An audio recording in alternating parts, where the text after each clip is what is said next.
I'm Corbett Wall with USDA Livestock and Grain Market News, here with your feeder and stocker cattle market summary for the week ending November the 11th.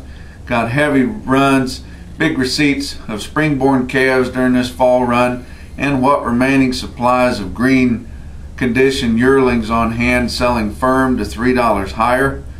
Price levels just keep growing. We've got the 7th consecutive week that our nationwide feeder cattle markets have been predominantly higher, and there's record prices being recorded in sale barns all over the country. Just regionalized records on different classes, different weights, different kinds and qualities of cattle. The CME Feeder Cattle Index, which averages their steers selling and reported from weighing from 650 to 850 pounds up through the 12 state region, the central part of the U.S., and averaged at 750 pounds. That set another all-time record high, which has been posting one nearly every day for the past several weeks, but this Wednesday hit 142.43 based on the 750 pound steer. Your best demand by far is for your lightweight peewee calves, your steers under 550 pounds, your heifers under 500 pounds, and those true grass yearling cattle. I'm not talking about backgrounded yearlings that have been shut up in a lot and fed with a feed truck. I'm talking about true grass conditioned yearlings that have been turned out all summer and all through the fall and have a whole lot of get up and go to them whenever they put them in the feedlot. And those yearlings are getting very, very rare, fewer and fewer of them available. They can draw a big crowd if you have very many of them on hand, but they will soon be all gone. And still a good demand for all those cattle. Now on the other hand, it is a little bit sluggish on those yearling cattle that have been shut up in a lot, supplementally fed, especially down in the southern plains. We had those drought calves that went on and they've been in that growing yard and pretty fleshy. They'd like to move them on to a finishing feedlot. The market is sluggish on those, and it's also sluggish on your heavier calves weighing from 550 to 700 pounds, even if they're weaned, but especially if they're not weaned. But that's just a tough weight this time of year, 550 to 700 pound big old calves, especially up in the Midwest. These calves, if you take them through the winter and try to just hold them through the winter and then turn them out, they're going to be too heavy to turn out come spring.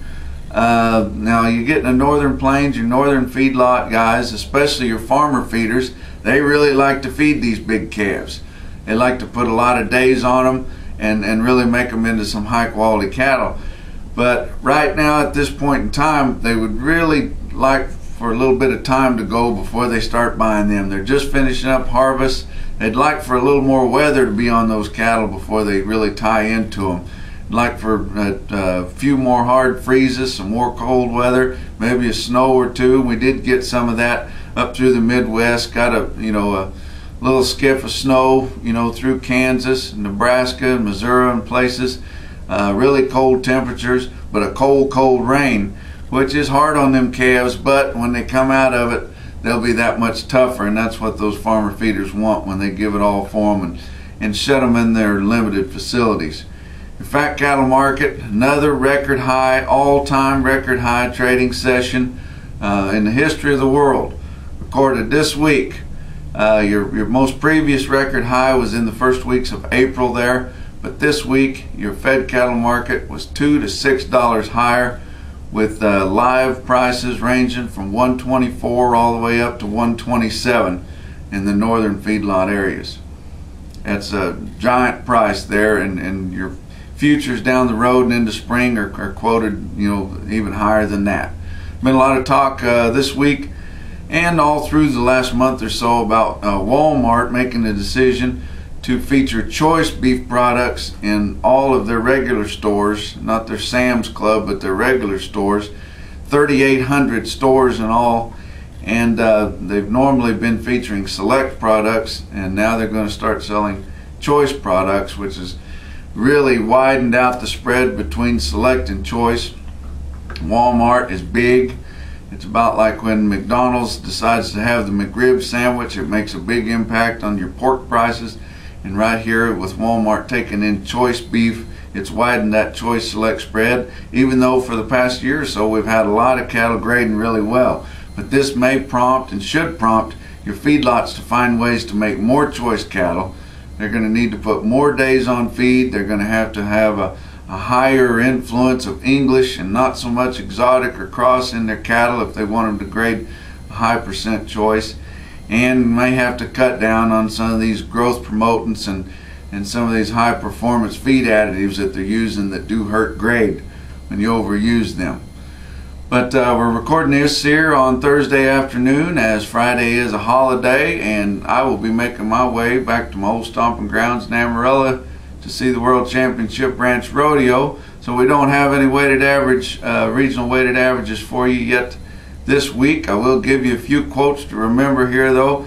Phillips, South Dakota this week had over 1,900 head of grass backgrounded heifers, not replacement quality, but backgrounded heifers in a grass condition, weighing from 7 to 950 pounds. They averaged 860 pounds. A lot of them, over 1,900 head of heifers weighing 860, averaged 137.90. Phillips, South Dakota. At Winter Live in Dodge City, Kansas, they had several loads of cattle they considered to be value added. They're black hided, long time, 150 days weaned, had all their shots in a really good preconditioned program there in load lots. 650 to 775 pounds. They averaged 700 pounds at 151.77. That wraps up your feeder stocker summary for this week. Check out our website for more market news information at marketnews.usda.gov. From a regional market news office in St. Joe, Missouri. We'll talk to you next week.